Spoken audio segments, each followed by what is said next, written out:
Ch.30, poking the Ghost King, Crown Prince seeks truth.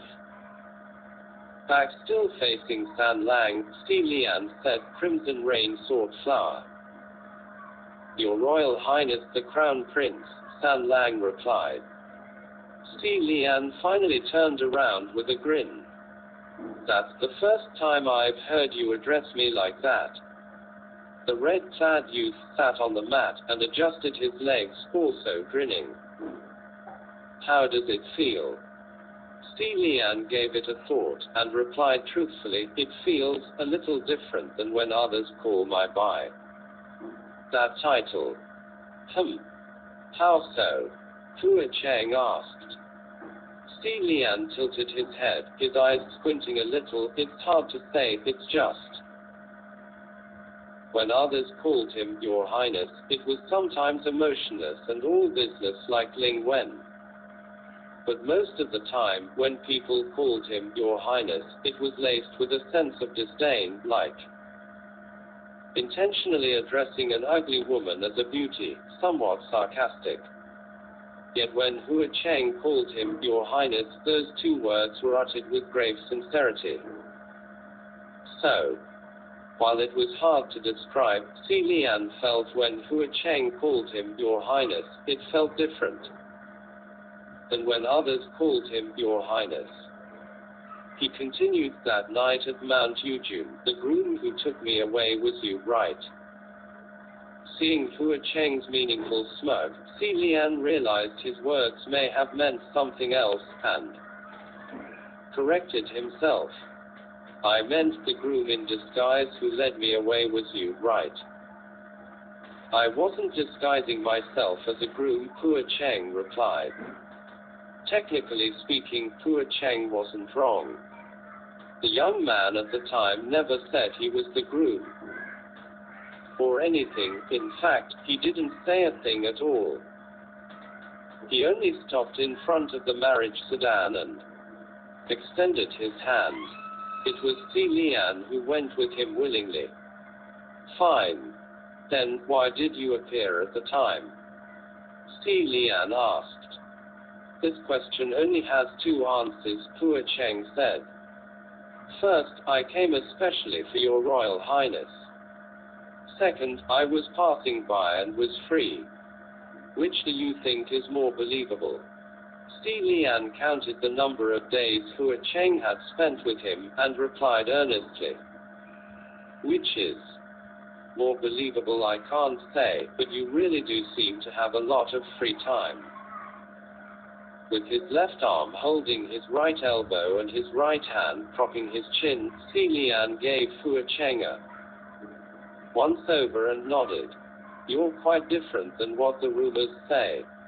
Hua Cheng changed his sitting position, but still with a hand propping up his cheek, he watched Si Lian and said, oh. And how did you find out I'm me? The images of that umbrella dripping with blood, that gentle clinking silver chain, and that cold silver vambrace filled Si Lian's mind. He thought, it's not like you were trying very hard to hide yourself. But when words dropped from his lips, they became something else. He said in a serious voice, even after all the probing you gave nothing away, so you must be a supreme. You're dressed all in red like the maples, like blood, and seem knowledgeable of everything, capable of everything, and know no fear. Such a disposition, other than the crimson rain sword flower that even all of heaven fears, there doesn't seem to be any other candidate. Hua Cheng laughed. Shall I take those words as a compliment? Can't you tell they're compliments? Si Lian thought. Sparing so many words, how come your Royal Highness doesn't question my motives in coming close to you? Hua Cheng asked, his smile curved somewhat. If you didn't want to say anything, if I asked, would you tell? Or, you might not tell me the truth, Si Lian said. That's not necessarily true. Besides, you can always boot me out. Si Lian replied, "You're so powerful. If I booted you out now, if you really wanted to do something bad, wouldn't you just change skin and come back?" The two were staring at each other, grinning, when just then, a small knocking noise broke the temporary silence in the shrine. They looked to where the sound came from, and there wasn't anyone, only that small black clay pot rolling on the ground. It was the same pot Banyu was tucked in. Si Lian had placed it next to the mat, but somehow it had tipped itself over and rolled to the door. Blocked by the wooden door built by Hua Cheng, it started hitting the door by rolling to it repeatedly. Si Lian was worried it might break itself, so he opened the door, and the little clay pot rolled itself to the grass field outside. Si Lian followed behind it, and saw that once the little clay pot made it to the grass field, it stood itself up. Even if it was only a pot, it gave the sense that it was gazing at the night sky. Hua Cheng also emerged from the shrine, and Si Lian called out to the pot, "Banyu, are you awake?" Good thing that when they returned from the Gobi it was already deep into the night, otherwise, if anyone should see Si Lian ask how a pot was doing, they would probably throw a fit. A moment later, the sulky voice of a young girl came from the pot. "General Hua." Si Lian sat down next to it and soothed, "Banyu, have you come out to stargaze? Why don't you come out?" Hua Cheng was leaning against a tree next to them and said, "She only just left the Banyu ruins. Probably best if she stays in there for a while longer." Si Lian thought that advice was sound. After all, Banyu had been stuck in Banyu for 200 years. The sudden change of pace might be hard to adjust to. "Then you best stay in there and heal. This is where I cultivate. You don't have to worry about anything. Don't think about those soldiers and that general anymore." The pot shook twice as if trying to say something. After chewing on his words, Si Lian spoke up. "Banyu, the incident this time actually didn't concern you. Your scorpion snakes were." "General Hua, I couldn't move at the time, but I heard everything," Banyu said gloomily. Si Lian stopped. Only then did he learn that Pei Su only sealed Banyu's movement, but not her senses. Just as well. Since she heard everything, then just as well. The clay pot asked, "General Hua, what will happen to General Pei Jr.?" Si Lian crossed his arms in his sleeves. "I don't know. But mistakes will always be punished." Another moment of silence, and the pot shook twice, and Si Lian finally understood that it was nodding in agreement. "General Pei Jr. is actually not a bad person," Banyu said. "Is that right?" "Then," Banyu replied. "He's helped me before." Somehow, Si Lian's mind was suddenly filled with many more things. Banyu often received beatings, using the words of other Yong'an children. She had a face that asked for it. It was a long time after Si Lian had known her before he learned of it too, since no matter how much beating Banyu received, she wouldn't tell anyone.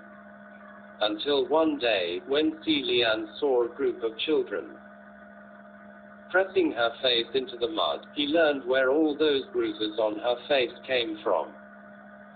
But after a while, when he asked her about it, she only remembered that she had to wash the handkerchief from the boy who pulled her out of the mud pit before returning it, and she recalled nothing else.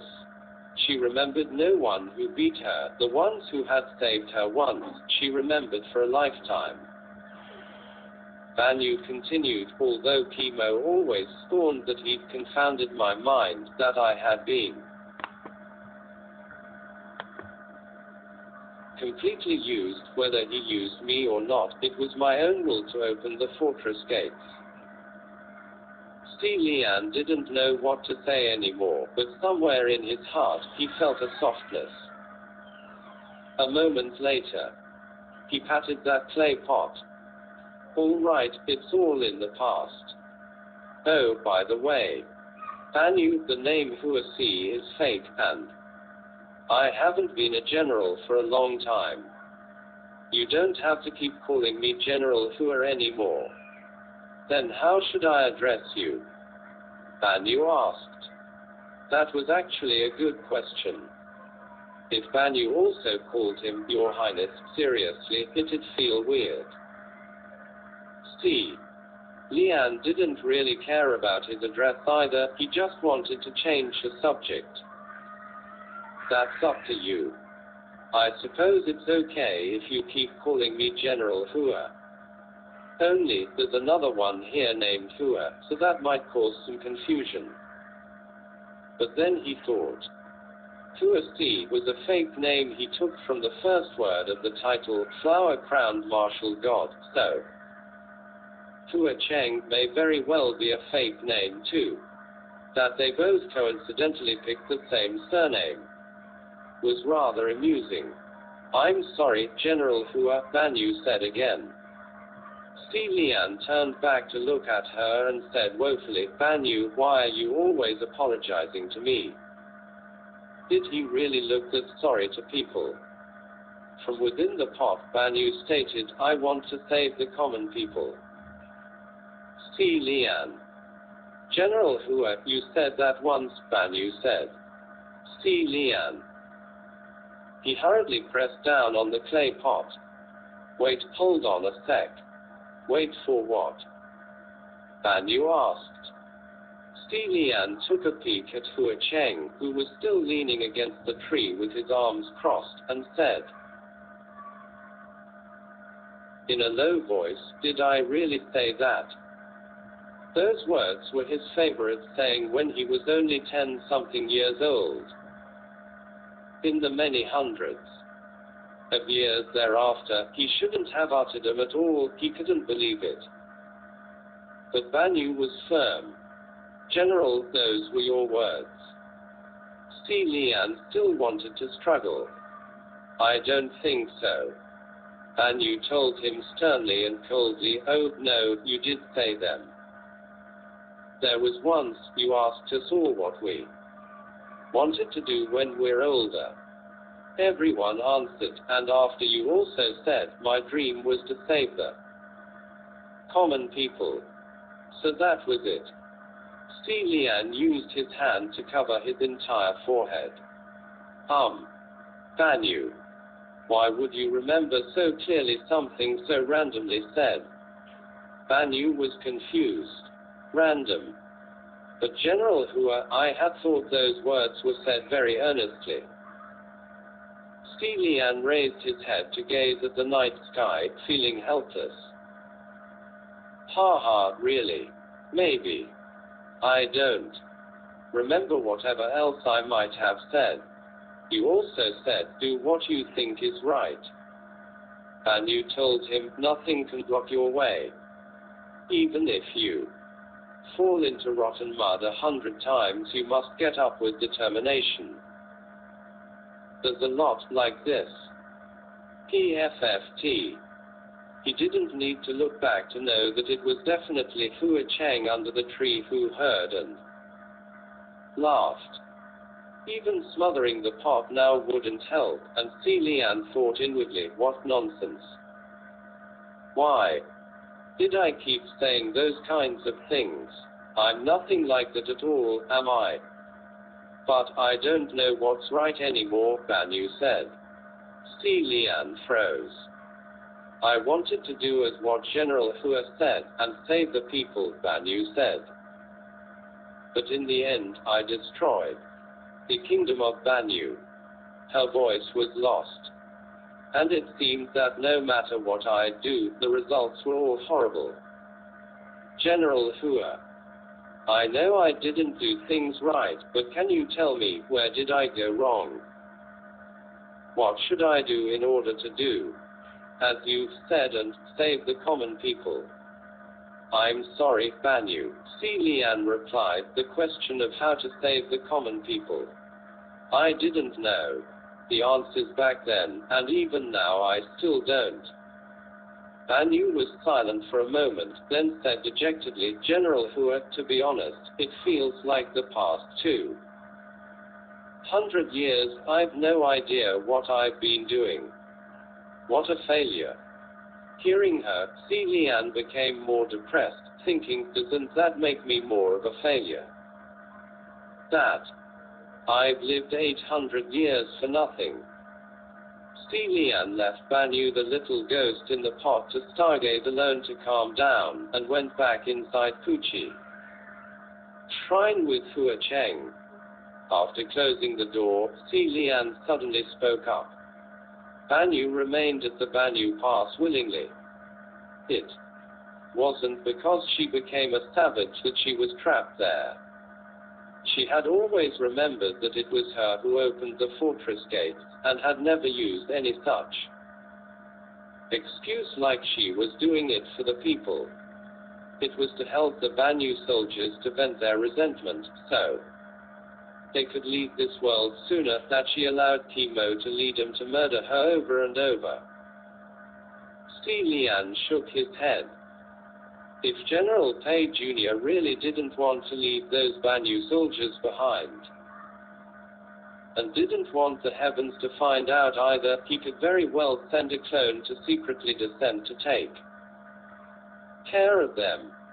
Why did he have to use that method? Clones don't have the same amount of power, Hua Cheng said. You saw how Pei Su's clone A Zhao was.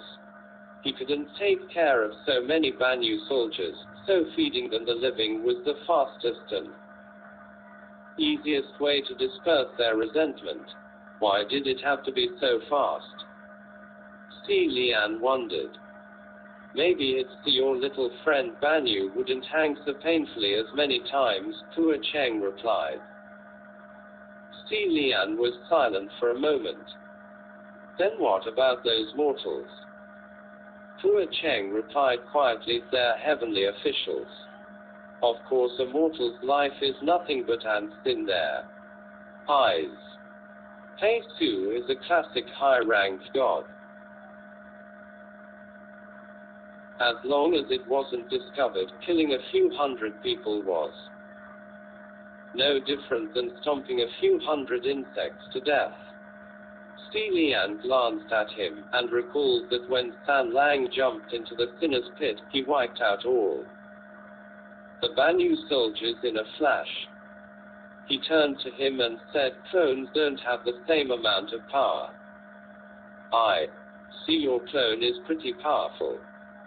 Hua Cheng arched his brow. Of course. But I'm the real thing. Si Lian turned to look at him, surprised. Hey, this is your true form. 100% authentic, Hua Cheng declared. If anything must be blamed, it would have to have been how Hua Cheng looked, as if he was welcoming Si Lian to test it out himself. Without thinking, Si Lian raised a finger and poked Hua Cheng's face. After poking, Si Lian came to in shock and yelped, oh no. In his head, he was only curious to see what a Supreme Ghost King's fake skin would feel like, but apparently, his body moved faster than his mind and poked him. What a disgrace. To have someone suddenly poke him. Hua Cheng looked somewhat shocked too, but he was always calm and collected, so his expression cleared instantly. He didn't say anything, but his raised brows went even higher, as if waiting for Si Lian to explain, and the laughter in his eyes remained. Si Lian couldn't explain himself. He looked at his own finger, hid it away, and casually said, "Not bad." Fu Cheng finally burst out laughing, and crossed his arms with his head tilted. "What's not bad? Do you mean this skin? It's really well made," Si Lian said sincerely. But what? Fu Cheng asked. Si Lian stared at his face and studied it for a moment. Then finally, "But can I see your real face?" This time, Fu Cheng didn't respond immediately and dropped his arms. Maybe it was all in Si Lian's head, but Fu Cheng's eyes darkened slightly, and Si Lian's heart tightened in spite of himself.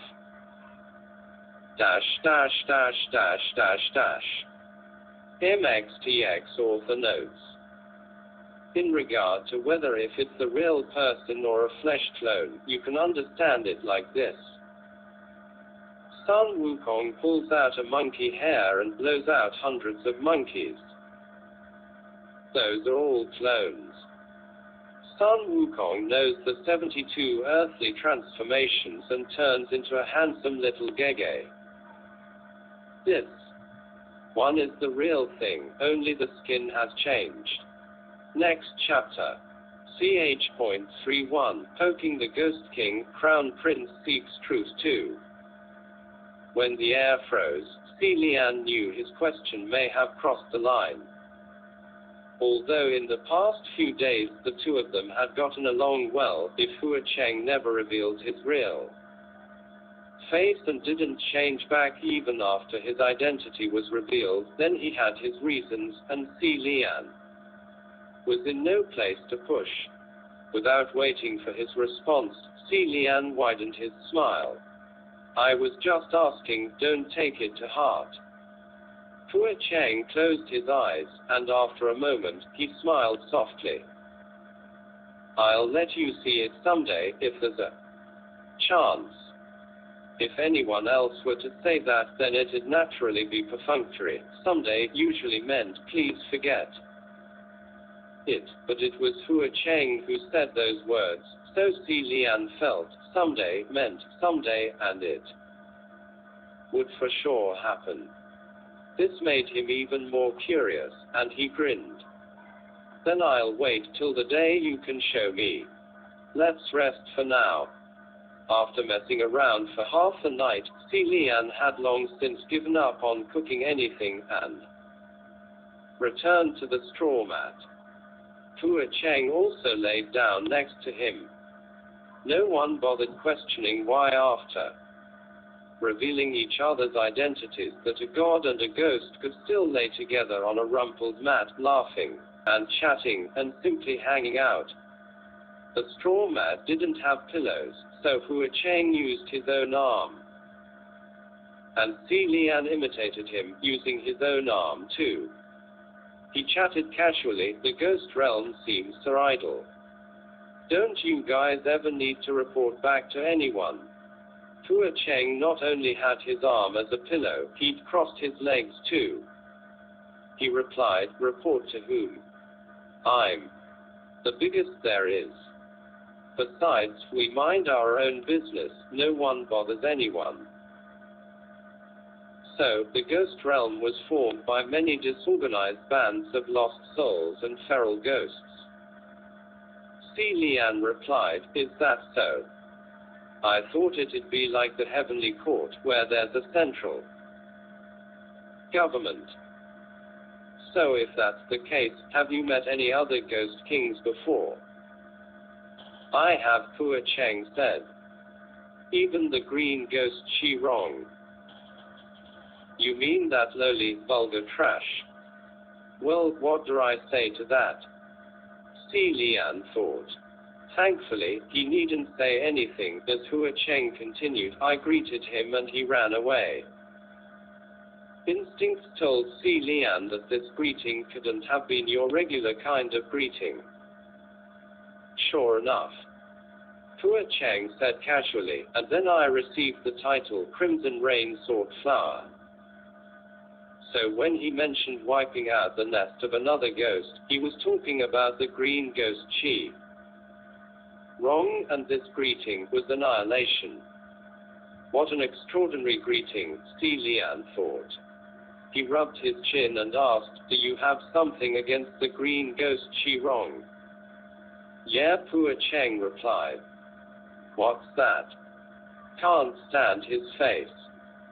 Si Lian didn't know whether to laugh or cry, thinking, did Hua Cheng challenge those 33 heavenly officials also because he didn't like their faces? The heavens all call him vulgar, and even the ghost realm rejects him. Is that true? It's true. Even Blackwater is disgusted with him, Hua Cheng replied. Who's Blackwater? Si Lian asked, then recalled, oh, is that the one called Ship Sinking Black Water? That's right. He's also known as the Blackwater Demon Xuan. Si Lian remembered that this Blackwater Demon Xuan was also a supreme, but the green ghost Chi Wrong was only almost a supreme. He asked, interested, are you close with this demon Xuan? No, Hua Cheng replied lazily. There aren't many in the ghost realm I'm close with. Now Si Lian was curious. Is that so? I thought you'd have many subordinates. Maybe our definition of close is different. Hua Cheng raised his brows. Yeah. In the ghost realm, those lower than supreme have no right to speak. To me, it was an exceedingly arrogant statement, but Hua Cheng made it sound so indisputable and self-evident. Si Lian smiled softly. Even though you're not close, you still know about them. You have it pretty good in the ghost realm. There's only so many big names, not like the heavens. There's already so many officials to remember in the upper court, and more waiting to ascend in the middle court. It's like an ocean of names. What good is it to remember the names? Don't bother. It's a waste of your brain, Hua Cheng said. Ha ha, it's kind of offensive if you can't remember the names. The heavenly officials love their faces. Hua Cheng ticked his tongue. If they can be offended by such a small thing, then they're nothing but narrow-minded trash. After chatting for a while, Si Lian didn't want to dig too deeply into the subject, lest they touch on something sensitive, so he changed the topic away from the difference between the two realms. He glanced at the closed wooden door and wondered, Banyu, that child, I wonder when she'll come back in. The bold words, I want to save the common people, returned and reverberated in his head, pouring a million chaotic images in his mind, and Si Lian had to forcibly push them down. Just then, Hua Cheng spoke up. Those were good words. Which ones? Si Lian asked. I want to save the common people, Hua Cheng replied leisurely. Si Lian was thunderstruck. He flipped around and curled into a shrimp, wishing for another pair of arms so he could cover both his face and his ears. He groaned, San Lang. Hua Cheng seemed to have nudged closer, and said in a serious tone right behind him, What's wrong with those words? Hua Cheng wouldn't back down, and Si Lian couldn't win against him, so he flipped back over and said helplessly, it's silly. What's there to be afraid of? Hua Cheng said, to dare speak of the world, whether to save or to destroy, is admirable. The former is harder than the latter, so it's even more respectable. Si Lian puffed a laugh and shook his head. To dare speak, you have to be able to follow through, and you have to actually achieve it. He laid an arm over his eyes. Oh, all right. I suppose that's nothing. What Banu said was already pretty good. I've said sillier things when I was even younger. Fu Cheng laughed. Oh, like what? Let's hear it. Si Lian was pensive for a moment, and smiled softly as he chased his memories. Many, many years ago, there was someone who told me they couldn't live on anymore. They asked me for what reason they were alive, and what was the meaning of their life. He glanced at Fu Cheng. Do you know how I answered? It might have just been Si Lian's imagination, but there seemed to be light in Fu Cheng's eyes. He asked gently, how did you answer? Si Lian said, I told them, if you don't know how to live on anymore, then live for me. Single quote. If you don't know the meaning to your life, then make me that meaning, and use me as the reason to live. Ha ha ha. As Si Lian spoke, he couldn't help but let out a small laugh and shook his head. Even now I don't understand what I was thinking back then. How did I ever have the courage to tell someone to make me the meaning of their life? Fu Cheng was silent, and Si Lian continued. It really was something that could only have been said back then. Long ago, I really thought I was invincible and fearless. If you ask me to say the same words now, there is no way they would ever leave my lips again. Si Lian continued slowly, I don't know what happened to that person after, but to become someone's reason to live was already a heavy responsibility. How dare I speak of the world? Silence blanketed Puchi Shrine. After a while, San Lang said softly, something like saving the world, it really doesn't matter how you do it. But although brave, it's foolish. Yeah, Si Lian agreed. Fu Cheng continued, although foolish, it's brave. Si Lian grinned. Thanks. You're welcome, Fu Cheng said. The two stared at the holy ceiling of Puchi Shrine in amiable silence, and Fu Cheng spoke up again. You know, we've only known each other for so many days. Is it all right for you to say so much to me? Si Lian puffed again and waved his hand. What's the problem? Whatever. Those who have known each other for decades can become strangers in a day.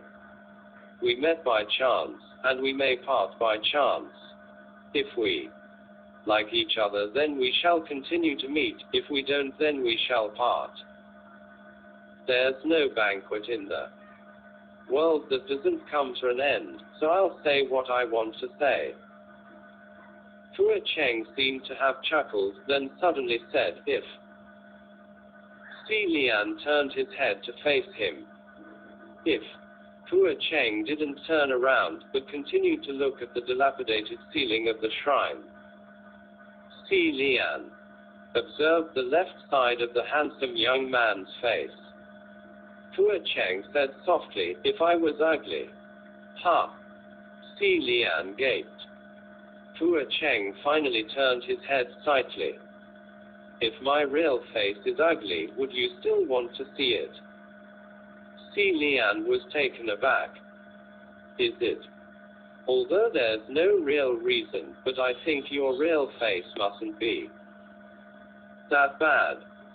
Who knows, Fu Cheng said, half-jokingly. What if I'm discolored, disfigured, ugly, monstrous, and horrible? What will you do? At first, Si Lian thought this line of inquiry was rather fascinating. So the number one ghost king of the ages, feared by the heavens, would care about his looks. But when he thought about it deeply, he didn't think it was very funny anymore. If he remembered correctly, in the many rumored backstories of Fu Cheng, one had said he was a disfigured child from birth, or something along those lines. If that was the case, then he must have grown up, discriminated against by others. Maybe it was because of this reason that he was particularly sensitive about his looks. Thus, Si Lian chewed on his words. Well, he used his warmest, most sincere tone. To be honest, the reason I want to see your real face is only because, you see, we're already like this. Hua Cheng piped up. Like what? Well, now we're sort of friends, right? So, if we're friends, then we should be honest with each other.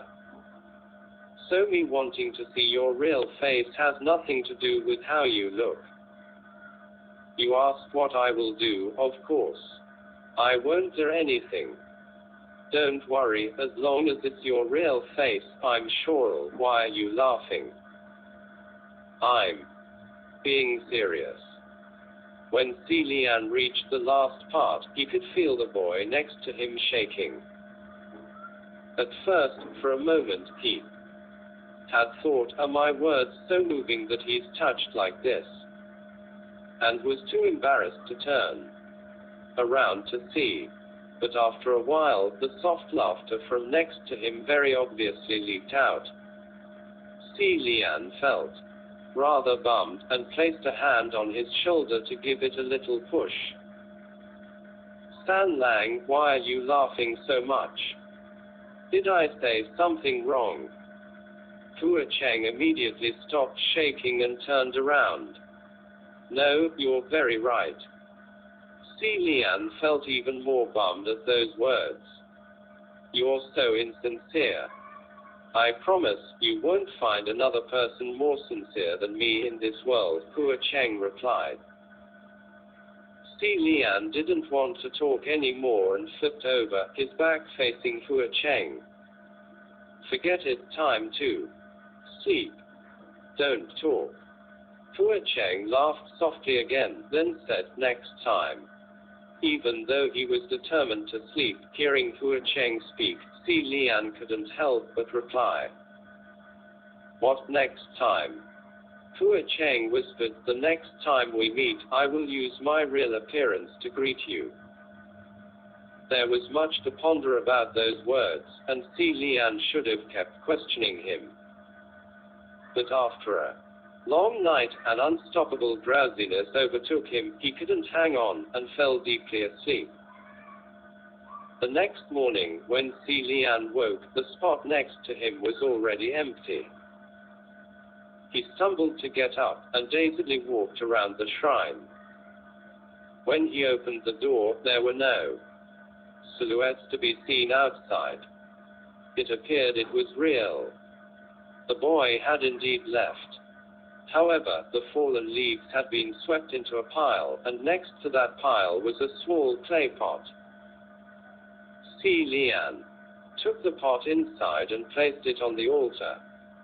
Right then, he suddenly discovered there seemed to be something extra on his usually bare chest. Si Lian raised his hand to touch it, and found just below the cursed collar there was an exceedingly thin chain, hanging loose and light. Si Lian immediately removed it from his neck. It was a silver chain, and since it was thin and light, he didn't feel there was anything on his body before. Hanging from the chain was a crystal clear ring.